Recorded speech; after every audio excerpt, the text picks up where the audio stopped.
നരേന്ദ്രമോദി നാളെ തിരുവനന്തപുരത്ത് 2 മാസത്തിനുള്ളിൽ 3ാമത്തെ കേരള സന്ദർശനം. ഈ വരവിന് കേരളം പിടിക്കാനുള്ള ഒരു ഉന്നമുണ്ടോ? ഉണ്ട്, തീർച്ചയായിട്ടും ഉണ്ട്. കേരളത്തിൽ മാത്രമല്ല, നാളെ 27-ന് അദ്ദേഹം തിരുവനന്തപുരത്ത് വരുന്നു. തമിഴ്നാട്ടിലും 27 വരും. പക്ഷേ തിരുവനന്തപുരത്തിന് ശേഷം തമിഴ്നാട്ടിൽ പോകും. അതോ അവിടെ നിന്ന് ഇങ്ങോട്ട് വരുമെന്ന് എനിക്ക് ഉറപ്പില്ല. അത് കഴിഞ്ഞ് മാർച്ച് 1-ന് വീണ്ടും തമിഴ്നാട്ടിൽ വരുന്നുണ്ട്. കേരളത്തെക്കാൾ ഗൗരവമായിട്ടാണ് തമിഴ്നാട്ടിൽ ഇത് നടക്കുന്നത്. ശ്രദ്ധിച്ചിട്ടുണ്ടോ? ഈ കേരളത്തിൽ കെ സുരേന്ദ്രൻ്റെ പദയാത്ര, തമിഴ്നാട്ടിൽ പദയാത്ര, അണ്ണാമലയുടെ പദയാത്ര എപ്പോൾ തുടങ്ങിയെന്നറിയാമോ? 2023 ജൂലൈയിൽ തുടങ്ങി. ഇപ്പോൾ വടക്കൻ തമിഴ്നാട്ടിലേക്ക് കയറിയതേ ഉള്ളൂ. 234 മണ്ഡലങ്ങളാണ്. എല്ലാ മണ്ഡലങ്ങളും കയറിയാണ് ആ ജാഥ പോകുന്നത്. ഒരു മണ്ഡലം പോലും വിട്ടുകളയുന്നില്ല. എല്ലാ നിയോജകമണ്ഡലങ്ങളിലും കയറിയിട്ടാണ് പോകുന്നത്. എല്ലാ നിയോജകമണ്ഡലങ്ങളിലും അവർ ഇൻചാർജിനെ വെച്ചിട്ടുണ്ട്. എല്ലാ നിയോജകമണ്ഡലങ്ങളിലും പ്രധാനപ്പെട്ട 2 പ്രവർത്തകരെ നിയോഗിച്ചിട്ടുണ്ട്.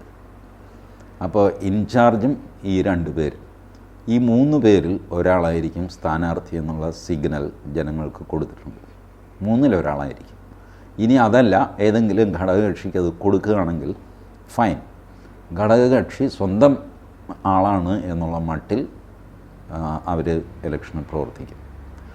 ഇപ്പോൾ ഈ ഗാന്ധിയുടെ ദണ്ഡി യാത്രയില്ലേ, അതുപോലെയാണ് അണ്ണാമലയുടെ യാത്ര. തുടങ്ങിയപ്പോൾ വളരെ കുറവായിരുന്നു ആൾക്കാർ, കന്യാകുമാരിയിൽ തുടങ്ങിയപ്പോൾ.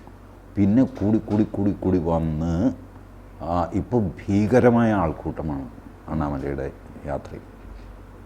മോദി നാളെ അവിടെയും പോവും. പിന്നെ മാർച്ച് 1-ന് വീണ്ടും വരും. മോദി അവിടെ നടത്തിയ ഗ്രൗണ്ട് വർക്കിൻ്റെ പകുതിയെ വാസ്തവത്തിൽ കേരളത്തിൽ ചെയ്തിട്ടുള്ളൂ. ന്യായവുമാണ്. കാരണം തമിഴ്നാട്ടിൽ 39 സീറ്റാണ്. മോദിയുടെ ഈ 405 എന്ന ടാർഗറ്റ്, 370 BJP പ്ലസ് 35 അലൈസ് എന്നുള്ള ഈ ഫോർമുല വർക്ക് ചെയ്യണമെങ്കിൽ കേരളം, തമിഴ്നാട്, കർണാടക, ആന്ധ്ര, തെലങ്കാന, ഒറീസ ഇവിടങ്ങളിൽ നിന്നുള്ള സീറ്റും കൂടെ വന്നേ പറ്റുള്ളൂ. അപ്പോൾ അതിലൊരു മേജർ ചങ്ക് സംഭാവന മറ്റെല്ലാ സംസ്ഥാനങ്ങളെക്കാളും വലിയ സംസ്ഥാനം തമിഴ്നാടാണ്. 39 സീറ്റാണ് ഇവിടെ. ഇപ്പോൾ 39-ൽ ഇപ്പോൾ ആകെ 4 സീറ്റിലാണ് എപ്പോഴെങ്കിലും BJP ജയിച്ചിട്ടുള്ളത്. ബാക്കി 35 സീറ്റിൽ BJP പച്ച തൊട്ടിട്ടില്ല ഇന്ന് വരെ. ആ സ്ഥലത്താണ് അണ്ണാമല ഈ വലിയ ഇമ്പാക്റ്റ് ഉണ്ടായിക്കൊണ്ടിരുന്നത്. ആദ്യമേ അണ്ണാമലയുടെ പദയാത്രയെ പുച്ഛിച്ചുടിയും, എന്ത് പദയാത്ര, അതെന്തോ ചെറിയ. പിന്നെ അവർ പറഞ്ഞു, അല്ല അത് ഈ പ്രദേശമായതുകൊണ്ടാണ് ആൾ കൂടുന്നത്, അല്ലാതെ അങ്ങോട്ട് പോയി കഴിഞ്ഞാൽ ആളൊന്നും ഉണ്ടാവില്ല. ഒടുവിൽ വീണ്ടും ആൾ കൂടി വന്നു. അപ്പോൾ അവർ പറഞ്ഞു, അത് ഞങ്ങളുടെ ആൾക്കാരാണ്, ഒരു കൗതുകം കൊണ്ട് കാണാൻ പോകുന്നതാണ് എന്ന് പറഞ്ഞു. വീണ്ടും ആൾ കൂടിയപ്പോൾ ഇപ്പോൾ അവസാനത്തെ ആയുധം അവർ ഉപയോഗിക്കുകയാണ്. ആളൊക്കെ കൂടുന്നുണ്ട്, പക്ഷേ അത് വോട്ടായിട്ട് മാറില്ല. ഇതാണ് ലാസ്റ്റ് രക്ഷ. കേരളത്തിൽ ഇപ്പോൾ നോക്കിക്കോ, നാളെ മോദി വരുമ്പോൾ ഭീകരമായ ആൾക്കൂട്ടമായിരിക്കും തിരുവനന്തപുരത്ത്. പക്ഷേ മാധ്യമങ്ങളിലെ ചർച്ചയോ സംഗതിയോ വന്നു കഴിഞ്ഞാൽ എല്ലാവരും പറയും, അത് മോദിയെ കാണാനായിട്ട് ആൾ കൂടുക, വോട്ടായിട്ടൊന്നും മാറാൻ പോകുന്നില്ല. ഒരാശ്വാസം ഇത് വോട്ടായിട്ട് മാറിയാലോ. അപ്പോൾ അത് വേറൊരു പ്രശ്നമാണ്. മോദിക്കിപ്പോൾ നാളെ കേരളത്തിൽ വരുമ്പോൾ സ്ഥാനാർത്ഥി ആരാണെന്ന് പ്രഖ്യാപിക്കാനുള്ള ഏകദേശം സമയമാണ്. ഒരുപക്ഷെ അദ്ദേഹം സ്റ്റേജിൽ നിന്ന് സ്ഥാനാർത്ഥികളുടെ പേരൊന്നും വിളിച്ചു പറയാൻ, വേദിയിൽ വെച്ച് പ്രഖ്യാപനം വന്നാലോ? അതും വരില്ല. പ്രഖ്യാപനം വേറൊരു സിമ്പിൾ പത്രസമ്മേളനത്തിൽ ആയിരിക്കും പ്രഖ്യാപനം. അത് മിക്കവാറും ഡൽഹിയിലായിരിക്കും. ഡൽഹിയിൽ നിന്ന് ഇമെയിൽ ഇത് വരും, സ്കാൻ ചെയ്ത ഏതോ ഒരു സെക്രട്ടറി ഒപ്പിട്ടൊരു സാധനം. അതാണ് ട്രഡീഷണലി BJPയുടെ സ്ഥാനാർത്ഥി പ്രഖ്യാപനം എന്ന് പറയുന്നത്. ഒരു നോൺ ഇവൻ്റാണ്. അവരിത് ഇവൻ്റ് ആക്കാറില്ല. സംഗതി അന്തരീക്ഷം വലിയ കൊഴുപ്പിച്ച് വാൻ ബഹളവും സംഗതി. ഇത് അനൗൺസ്മെൻ്റ് എന്ന് പറയുന്നത് ആ ഓഫീസ് സെക്രട്ടറി ഒപ്പിട്ട ഒരു കടലാസാണ് അനൗൺസ്മെൻറ്റ്. അത് വന്നു കഴിയുമ്പോൾ വലിയ ചെണ്ട കൊട്ടും ബഹളമൊക്കെ നടക്കും. ബട്ട് ഇത് വരിക എന്ന് പറയുന്നത് ഒരു നോൺ ഇവൻ്റാണ്. ഇതാണ് സംഭവിക്കുന്നത്. അപ്പോൾ ഒരുപക്ഷെ നാളെ രാവിലെ ഈ പറഞ്ഞ സ്ഥാനാർത്ഥി ലിസ്റ്റ് വന്നു എന്ന് വരും. അത് കഴിഞ്ഞായിരിക്കും മോദിയുടെ പ്രസംഗം. സ്ഥാനാർത്ഥി ലിസ്റ്റ് വരിക എന്ന് പറഞ്ഞാൽ അത് മോദിയുടെ കയ്യിൽ, കാരണവരുടെ കയ്യിൽ ഈ സാധനം ഉണ്ടല്ലോ എപ്പോഴും, അറിയാമല്ലോ ആരാ എവിടെയാന്നൊക്കെ ഉണ്ട്. ഇത് നടക്കണം എന്ന് ഞാൻ വിചാരിക്കുന്നു. ഇല്ലെങ്കിൽ ഇപ്പോൾ തൃശ്ശൂർ സുരേഷ് ഗോപി ആണോ എന്ന് ഔദ്യോഗികമായിട്ട് ഇതുവരെ തീരുമാനമായിട്ട് നമ്മൾ കഴിഞ്ഞൊരു സംഭാഷണത്തിൽ പറഞ്ഞു, അതൊരു മോശമല്ലേ. അതുപോലെ തിരുവനന്തപുരം എ ക്ലാസ് എന്ന് വിളിക്കപ്പെടുന്നത്, ആറ്റിങ്ങൽ മുരളീധരൻ ഈ ഷർട്ട് ഇട്ട് തെക്കുവടക്ക് നടക്കുന്നതല്ലാതെ ആ പാവത്തിൻ്റെ പേരൊന്ന് അനൗൺസ് ചെയ്യണ്ടേ. ഇപ്പോൾ ഇത് എല്ലാവർക്കും ഉണ്ട്. ഇപ്പോൾ ഇതിൽ വലിയ തർക്കമൊന്നും വരേണ്ട കാര്യമില്ല. ആകെ BDJS-ഉം BJP-യും ഇത്രയല്ലേ ഉള്ളൂ. അതിൽ എന്ത് പ്രശ്നം വരാനാണ്? പക്ഷേ എനിവേ അത് താമസിക്കുന്നു. ഒരുപക്ഷെ LDF UDF മുഴുവൻ സ്ഥാനാർത്ഥി ലിസ്റ്റ് വരട്ടെ. അത് കഴിഞ്ഞിട്ട് സർപ്രൈസ് ആരെങ്കിലും ഉണ്ടാവാം. ചിലപ്പോൾ വല്ല സിനിമാ താരങ്ങളുണ്ടാവാം, സ്പോർട്സ് താരങ്ങളുണ്ടാവാം, ആരെങ്കിലുമൊക്കെ ഉണ്ടായിന്ന് വരാം. ഒരുമാതിരിപ്പെട്ടവരെയൊക്കെ ഇവിടുത്തെ ഓൺലൈൻ ചാനലുകളും മറ്റു മാധ്യമങ്ങളും സ്ഥാനാർത്ഥിയാക്കി കഴിഞ്ഞു. അതെ, മരിച്ചുപോയവരുടെ പേര് വരെ പറഞ്ഞു കഴിഞ്ഞു. ഇനിയിപ്പോൾ വലുതായിട്ട് പേരൊന്നും മാധ്യമങ്ങളുടെ കയ്യിൽ പോലും ഇല്ല. ലിസ്റ്റിലുള്ളവരും ഇല്ലാത്തവരുമായ സകലമാന ആൾക്കാരുടെയും പേര് പറഞ്ഞു. ഒരുപക്ഷെ എനിക്ക് തോന്നുന്നു നമ്മുടെ രണ്ടുപേരുടെ ഒഴിച്ച് ബാക്കി എല്ലാവരുടെയും പേര് ഇന്നലെ പൊതുസമ്മേളനത്തിൽ നിഷേധിക്കുകയും ചെയ്തു. നിഷേധിക്കുക എന്തു വാങ്ങിക്കോട്ടെ. അത് ഇങ്ങനെ ഞാൻ അന്നും പറഞ്ഞില്ലേ, ഈ നമ്മൾ സമയം കൊടുത്തു കഴിഞ്ഞാൽ ആൾക്കാർ അപവാദം പറയാം. ആൾക്കാരെ കുറ്റം പറയേണ്ട കാര്യമില്ല. You give them time, they enjoy that time. Anyway അത് വളരെ പെട്ടെന്ന് ഈ അനിശ്ചിതത്വം അവസാനിക്കുമെന്ന് ഞാൻ പ്രതീക്ഷിക്കുന്നു. കേരളത്തിൽ ഇത്തവണ BJPക്ക് അനുകൂലമായ നല്ലൊരു അന്തരീക്ഷമുണ്ട്. ഈ മുസ്ലിം ലീഗ് കൺഫ്യൂഷനില്ലേ UDF-ൽ നടക്കുന്ന, മുസ്ലിം ലീഗിന് 3 സീറ്റ് കൊടുക്കുക. ഞാൻ മുസ്ലിം ലീഗിന് 3 സീറ്റ് കൊടുക്കണമെന്ന അഭിപ്രായമുള്ളവനാണ്. On ground information merely because CPI നോക്ക്, CPIക്ക് 4 സീറ്റുണ്ട്. CPIയേക്കാൾ വലിയ പാർട്ടിയല്ലേ മുസ്ലിം ലീഗ്? തീർച്ചയായും. അവർ 4 പോലും ചോദിക്കുന്നില്ല, 3 അപ്പോൾ അവിടെ ഒരു പ്രശ്നം കൊടുക്കേണ്ടതാണ്. ലീഗിന് 3 സീറ്റ് കൊടുത്താൽ കോൺഗ്രസ് എത്ര മുസ്ലിം സ്ഥാനാർത്ഥികളെ മത്സരിപ്പിക്കും? 1 മതി. അതുകൊണ്ട് കുഴപ്പമൊന്നുമില്ല. പക്ഷേ ഈ പൊളിറ്റിക്കൽ ഇക്വേഷൻ ഉണ്ടല്ലോ, ഇത് BJPക്കും അനുകൂലമായൊരു ഇക്വേഷനാണ്. മുസ്ലിം ലീഗിന് ഒരു സീറ്റ് കൂടുതൽ കൊടുത്തു കഴിഞ്ഞാൽ കുറച്ച് ഗുണം ഉണ്ടാവാൻ പോകുന്നത് BJPക്കാണ്. അതെ, BJP അത് സമർത്ഥമായിട്ട് ഓപ്പറേറ്റ് ചെയ്യുമോയെന്ന് എനിക്കറിയില്ല. പക്ഷേ BJPക്ക് സീറ്റ് കൂടട്ടെ എന്ന് വിചാരിച്ചല്ല ഞാൻ മുസ്ലിം ലീഗിന് അർഹതയുണ്ട് എന്ന് പറയുന്നത്. അത് എൻ്റെ പൊളിറ്റിക്കൽ ലോജിക്, മെറിറ്റിൻ്റെ അടിസ്ഥാനത്തിലാണ്. ബട്ട് എനിക്കറിയാം അതേസമയം ഈ ഇവൻറ്റിൽ BJPക്ക് അത് ഗുണം ചെയ്യും.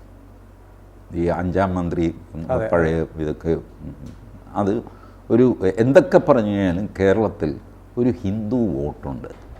അതെങ്ങോട്ട് പോകണമെന്നറിയാതെ ഇങ്ങനെ നിൽക്കുകയാണ്. അതുകൊണ്ട് അതിനെ അധികമാരും ശല്യം ചെയ്യാൻ ആഗ്രഹിക്കുന്നില്ല, പിണറായി വിജയൻ പോലും. കാരണം ബേസിക്കലി ഹിന്ദു പാർട്ടിയാണ് CPM. ഇപ്പോഴും അവരുടെ മെജോറിറ്റി സപ്പോർട്ടേഴ്സ് ഹിന്ദുക്കളാണ്.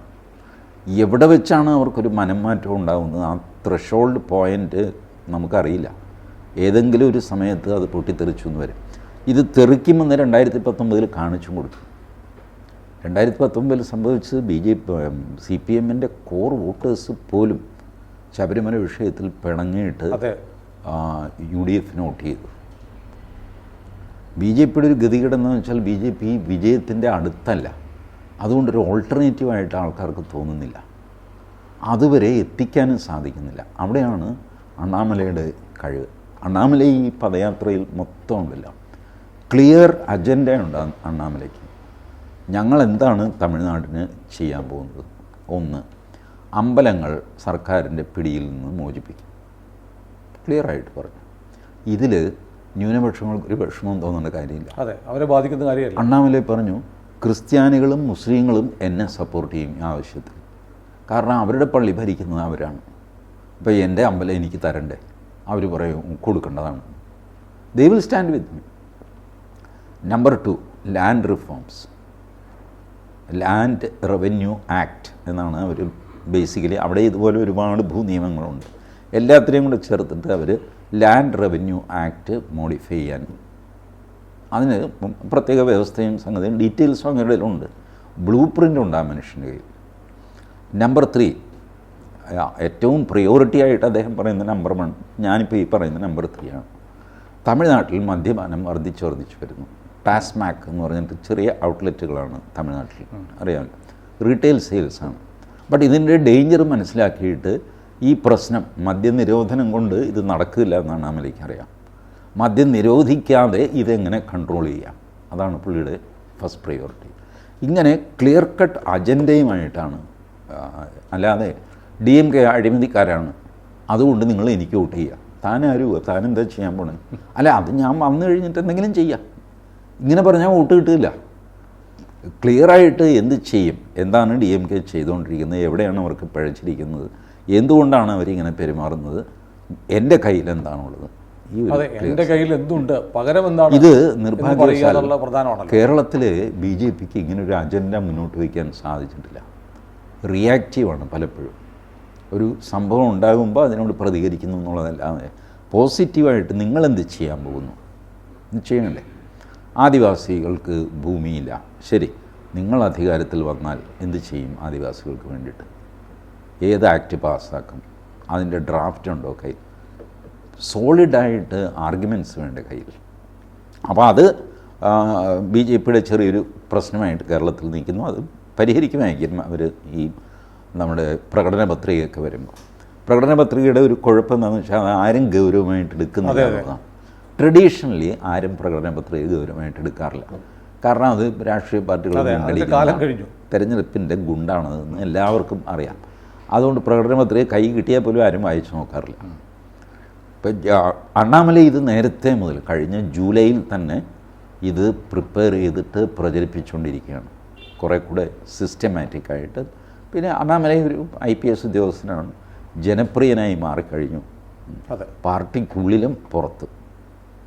അതാണ് അണ്ണാമലൈയുടെ പ്രത്യേകത.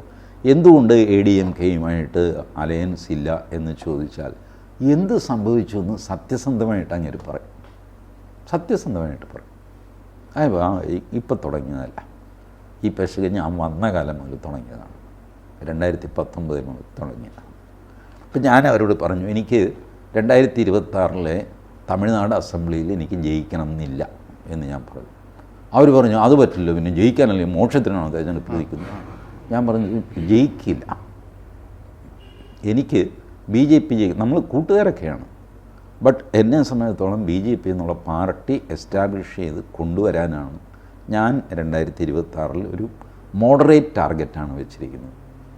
അല്ലാതെ സാധിക്കാത്തൊരു കാര്യം വെച്ചിട്ട് എല്ലാവരും പറയും നടക്കുന്നില്ലെന്ന് വെറുതെ വാചകടിച്ചെന്ന്. സ്വാമി വിവേകാനന്ദൻ പറഞ്ഞിട്ടുണ്ട്, your target should not be too high.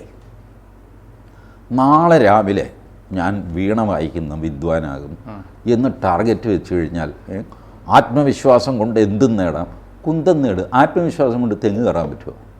അത് പ്രാക്ടീസ് ചെയ്യണം വേണ്ടേ. ആത്മവിശ്വാസമൊക്കെ ഉണ്ട്, വീണ വായിക്കാൻ പറ്റില്ല ഒറ്റ രാത്രി കൊണ്ട്. അപ്പോൾ അണ്ണാമലൈ പറയുന്നത് നിങ്ങളീ പറയുന്ന പോലെ BJP 2026 അധികാരത്തിൽ വരില്ല എന്ന് എനിക്കറിയാം. റീസണബിൾ ടാർഗറ്റ് വെച്ചിട്ട് അത് അച്ചീവ് ചെയ്യുക, അത് കഴിഞ്ഞിട്ട് നമുക്ക് നെക്സ്റ്റ് ഇത് നോക്കാം. അത് ADMKയ്ക്ക് പിടിച്ചില്ല, അവർ ഈ തരികട കളിച്ച് എങ്ങനെയെങ്കിലും അവർക്ക് അധികാരം കൂടിയേ കഴിയുമെന്നൊക്കെ ഉള്ളതാണ്. പുള്ളി പറഞ്ഞു അവിടെ നിന്നാണ് ഞങ്ങൾ തമ്മിലുള്ള ഉടക്ക് തുടങ്ങുന്നത്, പിന്നെ തൊട്ടതിനും പിടിച്ചതിനുമൊക്കെ വഴക്ക്. ഇങ്ങനെ ഞാൻ പറയുന്നത് ഇതിൻ്റെ മെറിറ്റിലേക്കല്ല ഞാൻ പോകുന്നത്, സത്യസന്ധമായിട്ട് ആ മനുഷ്യൻ പറയാം. ഞങ്ങളുടെ ഇൻ്റർവ്യൂ കണ്ടു നോക്കണം, സത്യസന്ധമായിട്ട് പറയും.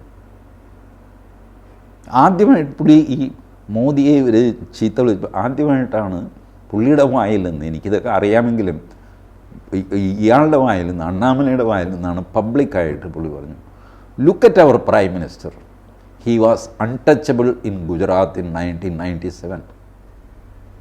1997 BJPയിൽ തൊട്ടുകൂടാത്തവനായിരുന്നു മോദി. അവർ പറപ്പിച്ച അവന്മാരെല്ലാം കൂടെ ഡൽഹിയിൽ ഇവിടെ കണ്ടുപോകരുതെന്ന് പറഞ്ഞിട്ട് ഡൽഹിയിൽ വിളിച്ച് പറഞ്ഞു, ഞാൻ ദുരിതത്തെ ഇങ്ങോട്ട് കൊണ്ടുവരരുത് കേട്ടോ. കേശുഭായ് പട്ടേൽ, വജുഭായ് വാല ഇവരൊക്കെ ചേർന്നിട്ട്, കാരണം അവരവിടുത്തെ വലിയ അതിനിടയ്ക്ക് ഈ ചെറുക്കം വന്ന് കച്ചറയാണ് പറഞ്ഞിട്ട് ഓടിച്ചു വിട്ടു മോദിയെ. പക്ഷേ കാലം മോദിയെ തിരിച്ചു കൊണ്ടുവന്നു. ഇവരെല്ലാം മാറിയിട്ട് ഇവരുടെ വഴക്ക് മൂത്ത് കഴിഞ്ഞപ്പോൾ എല്ലാവരും മാറാമെന്ന് പറഞ്ഞിട്ട് മോദിയെ തിരിച്ചു കൊണ്ടുവന്ന മോദി പിന്നെ അവിടെ അങ്ങ് ഉറച്ചു, പിന്നെ പ്രധാനമന്ത്രിയായി. He never look back. ഇത് പറയാനൊരു തന്നിടം വേണ്ടേ. Once upon a time Modi was untouchable in Gujarat എന്ന് ഒരു BJP നേതാവ് പറയണമെങ്കിൽ അയാളുടെ പേര് അണ്ണാമലൈ എന്നായിരിക്കും. അതാണ് അണ്ണാമലൈ. അപ്പോൾ I wish there was or there can be an Annamalai or existing leadership in Kerala can transform themselves into Annamalai. അതെ, it's only a matter of hard. അത് കഴിയട്ടെ. മോദിയുടെ സന്ദർശനം ഒരുപക്ഷെ ഈ തെരഞ്ഞെടുപ്പിന് മുന്നോടിയായിട്ട് വീണ്ടും ഉണ്ടാവാം. കേരളത്തിലും ഉണ്ടാവും, തീർച്ചയായിട്ടും ഉണ്ടാവും. തീർച്ചയായിട്ടും നമുക്ക് ഓരോ സന്ദർശനവും കാരണം ഞാൻ പറയുന്നത് മോദിയുടെ ടാർഗറ്റ് മീറ്റ് ചെയ്യാനായിട്ട് തെക്കേ ഇന്ത്യയുടെ സഹായം കൂടിയേ കഴിയൂ. അതെ, അതുകൊണ്ട് തെക്കേ ഇന്ത്യയെ മോദി വിടാൻ പോകുന്നില്ല. ഇപ്പോൾ തമിഴ്നാടും കേരളവും, ഇനി അടുത്തത് കാരണവർ പെരുമാറാൻ പോകുന്നത്, വിരകാൻ പോകുന്നത് കർണാടകയാണ്. അവിടെ ഒരു ഹോൾഡ് ഉണ്ടല്ലോ. അതുകൊണ്ട് ഇതിലും ഭംഗിയായിട്ടായിരിക്കും കർണാടകത്തിലെ പ്രവർത്തനം. കർണാടകത്തിലെ സാംസ്കാരിക ബന്ധുക്കൾ, അതും ഭീകരമാണ് കർണാടകത്തിൻ്റെ പാരമ്പര്യം കേട്ടോ. ഭാരതത്തിന് കർണാടകയുടെ സംഭാവന എന്ന് പറഞ്ഞാൽ അത്യന്തം ഭീകരമാണ്. നമുക്കത് പ്രത്യേകമായി ഒന്ന് അതേക്കുറിച്ച് സംസാരിക്കാം മറ്റൊരു ദിവസം. ശരി. കൂടുതൽ വാർത്തകളും വിശേഷങ്ങളും നിങ്ങളിലേക്ക് എത്താൻ ABC മലയാളം സബ്സ്ക്രൈബ് ചെയ്യുക, ബെൽ ബട്ടണും അമർത്തുക.